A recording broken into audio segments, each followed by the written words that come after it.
What's up, guys? This is Ryan Jones of ILoveBasketballTV, the #1 YouTube channel to help you guys improve your game. And today we're going to give you a complete beginner's guide to become an elite shooter. So this video is both for young hoopers who are learning how to shoot for the very first time, as well as older hoopers who are looking to just improve their shot form and become an elite shooter. So I am a lefty, but this video is going to be flipped so it makes sense for the right-handed player. So to start off, I'm going to talk about probably the most overlooked, but the most important part of your shot, which is going to be your base and your feet. In order to be a great shooter, we got to have really good balance. So we're going to start about shoulder width apart with our base, and then whenever your strong hand is, you want that foot and that toe slightly in front of the other foot. And that leads me to the first big mistake that I see with really young players. Instead of having their strong foot in front, they bring it back here, and now they turn and throw that ball and twist those shoulders, which is a big no-no. So that base is going to control whether or not you're square with your shoulders. So you can be a 10-toe shooter where all 10 toes are toward the rim. I'm pretty square here. Or you could be slightly tilted, but the way you want to tilt is you want your shooting strong hand shoulder to be a little more angled toward the rim, not completely, but straight on or just a little bit. So the next key to being a great shooter that can't be overlooked is going to be your hand placement and having good control with that shooting hand. So a lot of people have heard about the fingertip shooting. We don't need to be here like this with the ball, but we definitely want to spread those fingers, because if I'm too flat here and I got that ball in my palm, I don't have any control of that ball. So let's spread those fingers out, use those fingertips as well as these finger pads here. And now when I have it here, I have control of this ball, and I can flick it and push it where I want it to go. If you guys are enjoying this video so far, make sure you hit that like and subscribe button so you don't miss any of our I Love Basketball TV content. Now for our hand placement, we want the ball to come off of these two fingers, our middle and our index finger. So in order to do that, I like to grab the ball here, find that needle hole, and we're either gonna split with those two fingers or you're gonna put your pointer finger right on the middle of the ball. I like to do pointer finger, so I'll demonstrate it that way.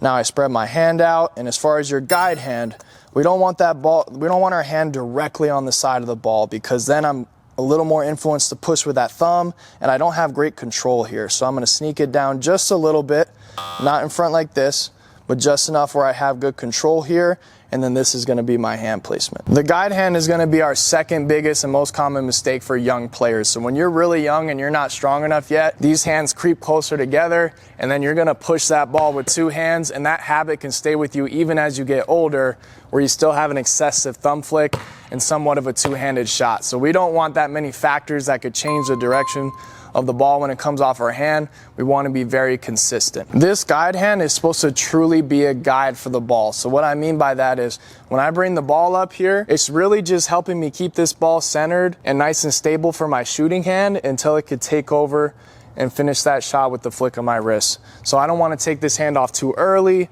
where I'm pushing really solely one-handed, but I definitely don't want to have influence with my offhand changing my shot. So I get my nice offhand placement here, and as I bring the ball up, I keep it on all the way until that wrist starts to follow through and those fingers peel off.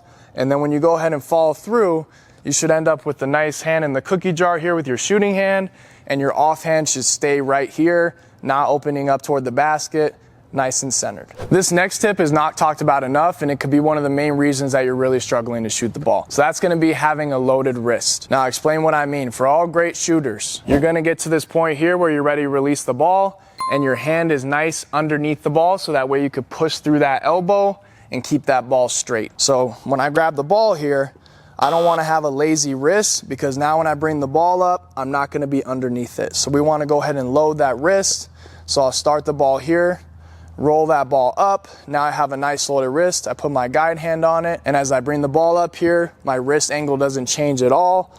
So now when I go up to release the ball, I'm perfectly underneath the ball, and I can flick that ball straight. Before I get into the next tip for building that elite shot, make sure you go ahead and click that link in the pinned comment down below, and we'll send you guys a free scoring workout. Now it's very important to understand what you're aiming for and having the proper arc so that ball goes in at a higher percentage.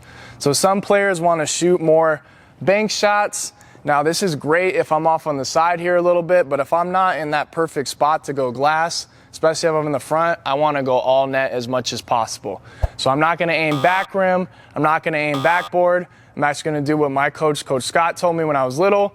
We're going to try to go up and over the front of the rim from whatever angle I'm at. In order to have that good arc and be up and over the front rim, we really want to avoid just pushing the ball straight at the rim and having this low follow through. So when I follow through here, I want that elbow to be above my eyebrow. If I'm too straight at the basket here, I'm gonna have a very flat shot, and it's gonna be very hard to make it without that ball hitting the back rim first. So let's be here, thinking up and over that front rim, high follow through, and hold that follow through till the ball goes through the basket. One thing that's gonna allow you to shoot that ball straight a lot more consistent is having a consistent shot path. So your shot path is gonna be where you gather the ball to where your set point is, all the way till your follow through here. So this is my shot path.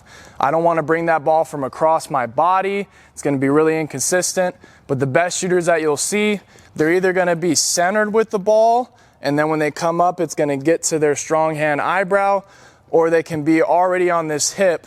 That way that ball moves straight up that path. And that's what I would recommend, because I think that's gonna be the most consistent, especially if you build it from a young age.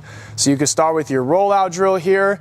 That'll help for both your loaded wrists, but also for your shot path. So I keep it on my strong hand side, put it on my leg, roll it up here, put my guide hand on, and now when I go up to shoot, that ball's gonna go from my hip to the chest to that eyebrow, and then follow straight through with that consistent shot line.